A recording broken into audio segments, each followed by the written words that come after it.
नमस्कार, मैं हूं संगीता राय। पूर्वांचल एक्सप्रेस न्यूज के इस वेब पोर्टल में आपका स्वागत है। आइए देखते हैं हमारे संवाददाता राम सकल यादव की यह विशेष रिपोर्ट।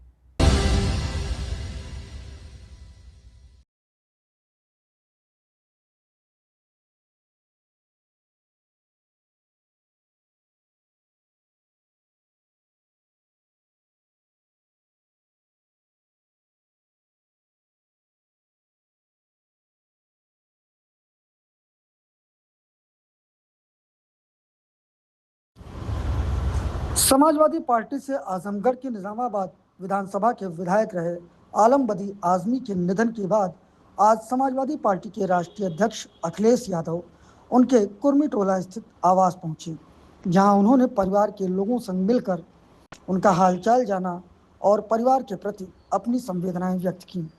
इस दौरान उन्होंने जहां एक तरफ आलम बदी आजमी के योगदानों पर चर्चा की, वहीं दूसरी तरफ धर्मेंद्र प्रधान के इस्तीफे के बाद समाजवादी पार्टी के राष्ट्रीय अध्यक्ष अखिलेश यादव ने प्रधानमंत्री पर निशाना साधते हुए कहा कि अगर यही करना था तो पहले ही बच्चों को बुलाकर यह निर्णय ले लेना चाहिए था। जेनजी की ताकत को देखते हुए आपको मोबाइल टेढ़ा करना पड़ा।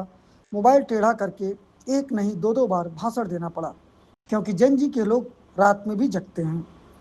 वैसे तो 8 बजे भाषण होता है, लेकिन इस बार रात को 12 बजे भाषण देना पड़ा।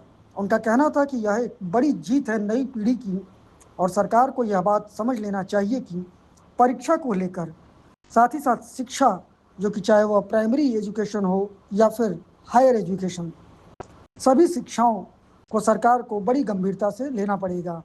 परीक्षाओं के पेपर लीक न हो, इसके लिए ठोस कदम उठाने होंगे।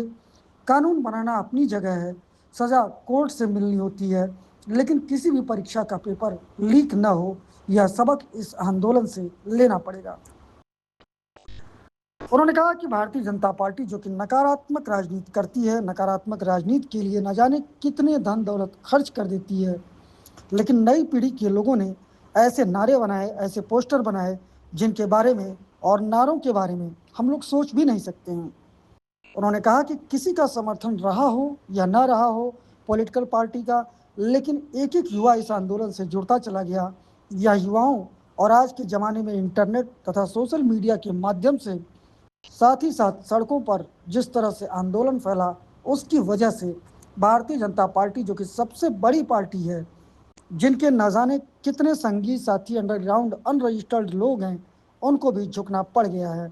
यह युवाओं की बड़ी जीत है, लेकिन इससे सभी पॉलिटिकल पार्टी के लोगों को यह सबक लेना चाहिए कि आने वाले समय में जो परीक्षाएं हों उनको ठोस बना करके और पेपर लीक न हो, युवाओं को रोजगार और नौकरी के लिए रास्ते खोलने के काम करने पड़ेंगे। के लिए, सेवा के लिए, और हम भरोसा दिलाते हैं उनके से साथियों को, उनके कामों को आगे बढ़ाएं, परिवार के लोग उनका काम आगे बढ़ाएं। हम समाजवादी लोग हमेशा उनके साथ रहेंगे। हालांकि दुख की घड़ी में हम लोग आए हैं, लेकिन इधर जो एक खबर आई है वो ऐसी खबर है, खासकर नई पीढ़ी के लोगों में ऊर्जा भर दी है। जहां जहां जैसे जैसे खबर पहुंची है, लोगों ने खुशियां मना ली। ये जिद क्यों थी आखिरकार? अगर यही करना था तो बच्चों से बात करके, बुला करके ये फैसला पहले ही ले लिया जा सकता था, और तब ले लेना चाहिए था, क्योंकि जब बच्चों की जान गई है कहीं, और सरकार ने खुद स्वीकार किया था कि परीक्षा का पेपर लीक हुआ है, आपने अधिकारी बर्खास्त किए, आप मैनेजमेंट के लिए लगे रहे।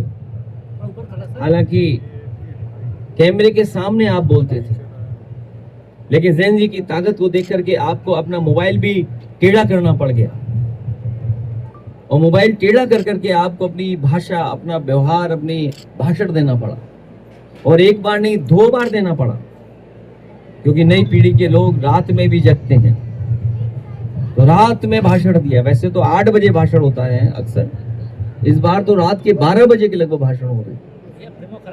ये बड़ी जीत है नई पीढ़ी के लोगों की, और सरकार को ये बात समझ लेनी चाहिए कि परीक्षा को लेकर के, शिक्षा को लेकर के, और कौन सी शिक्षा, प्राइमरी एजुकेशन से लेकर के हायर एजुकेशन तक पर सरकार को बहुत गंभीरता से सोचना पड़ेगा।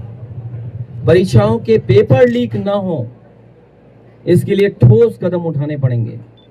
कानून बनना तो अपनी जगह है, सजा मिलना कोर्ट से मिलेगी, लेकिन किसी भी परीक्षा का पेपर लीक ना हो, ये सबक इस आंदोलन से सीखना चाहिए।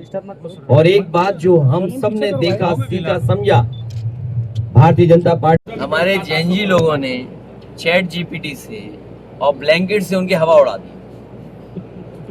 अध्यक्ष जी आलम बदी साहब, एक बात ऐसा कुछ नहीं होता।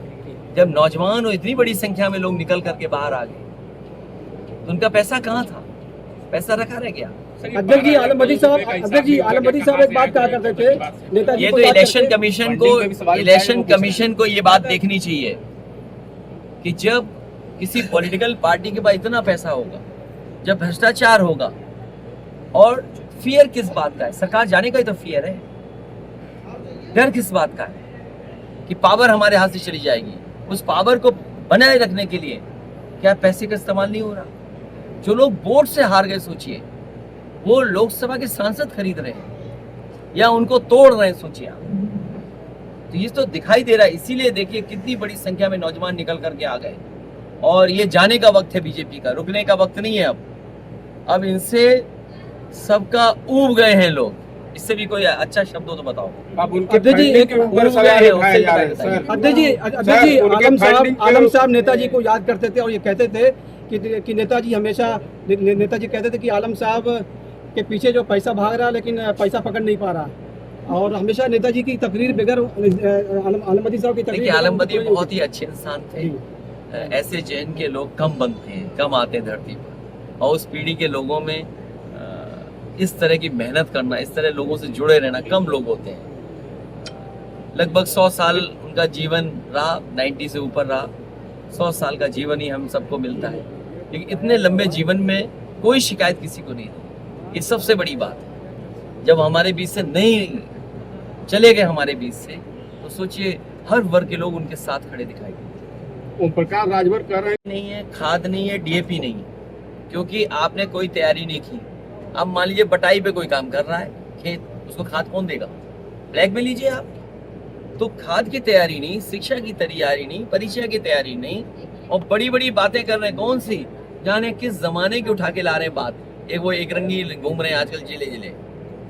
अखिलेश जी भैया, एक सवाल हमारा है कि कांग्रेसी नेता इमरान मसूद ने बयान दिया है कि देश के लिए दूसरे अन्ना हजारे साबित होंगे, क्या कहेंगे? कौन?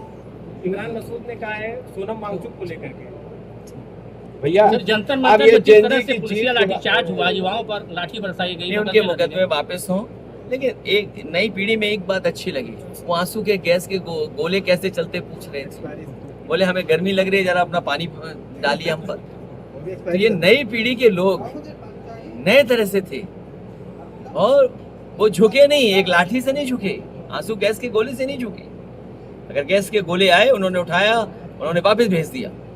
लाठी खाए, लेकिन मोबाइल नहीं अपने हाथ से छूटने दिया। इससे आपको लगता है कि भारत में नया बदलाव होने वाला है? जनता शोक में है, पार्टी की तरफ से कोई नया चेहरा होगा? अभी चुनाव तो होने दो।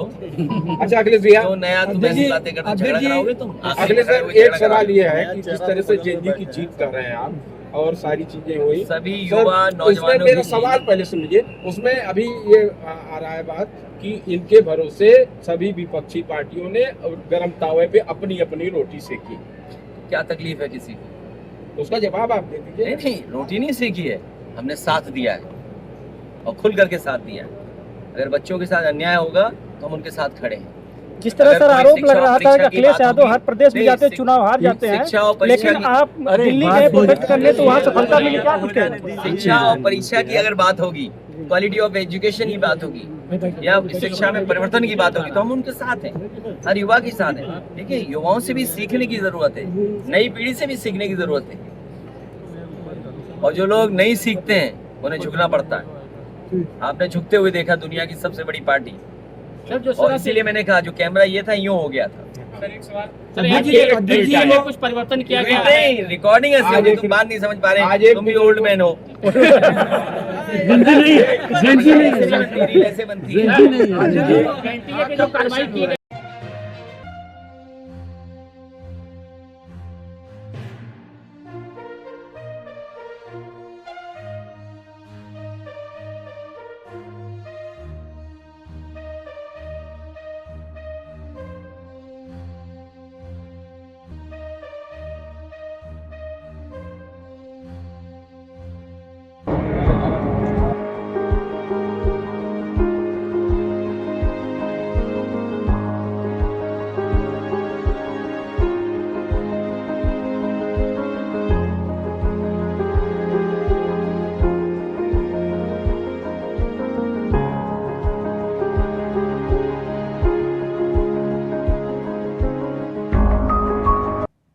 अगर आपको हमारी खबर पसंद आई हो तो हमारे चैनल को लाइक, सब्सक्राइब और शेयर जरूर करिए।